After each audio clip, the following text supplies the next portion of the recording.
Les éditions Télème présentent un enregistrement intégral de Les âmes errantes de Cécile Pin, lu par Aoife Hines.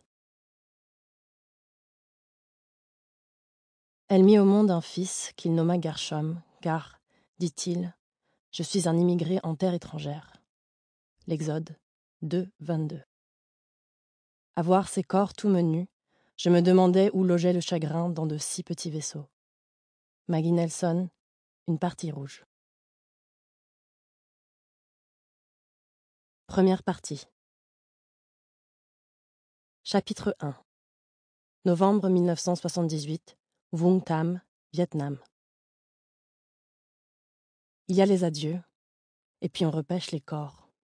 Entre les deux, tout est spéculation. Dans les années à venir, Thi Anh laisserait les souvenirs atroces du bateau et du camp s'en aller, goutte à goutte, jusqu'à n'être plus que murmure.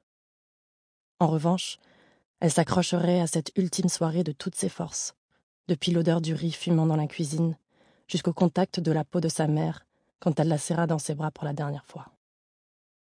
Elle se souviendrait qu'elle lui avait préparé son plat préféré, du porc braisé caramélisé et des œufs, tout en fredonnant tous les garçons et les filles de Françoise Hardy.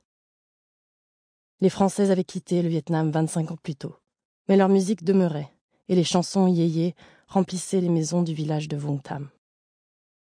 Anne préparait son sac à dos dans sa chambre, à côté de la cuisine, essayant de choisir ce qu'elle allait emporter et ce qu'elle laissait. « Ne prends pas trop d'affaires », lui avait dit son père.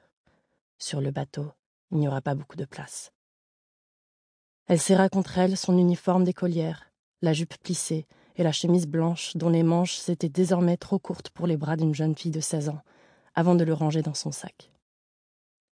Ses frères, Tan et Min, faisaient la même chose dans la chambre d'en face, toutes leurs affaires éparpillées par terre, et elle les entendait se disputer. Ils devaient se partager le même sac, et Tan soutenait que puisque ses vêtements à lui étaient légèrement plus petits, il avait 10 ans et Min 13. Son frère devrait en emporter moins que lui. « Les tiens, ils prennent trop de place. C'est pas juste si je peux pas en emporter plus que toi. » Leur mère, attirée par le bruit, vint voir ce qui se passait, entraînant dans son sillage un nuage parfumé de porc caramélisé. Tan commença à lui expliquer, mais sa colère retomba en voyant sa mère exaspérée par ce problème insignifiant. « Pardon, » murmura-t-il sous le regard triomphant de Min qui souriait. « C'est pas grave. » À travers la porte ouverte, Anne aperçut leur petit frère, Yao, qui assistait à la querelle, assis au bord de son futon. Il Sample complete. Ready to continue?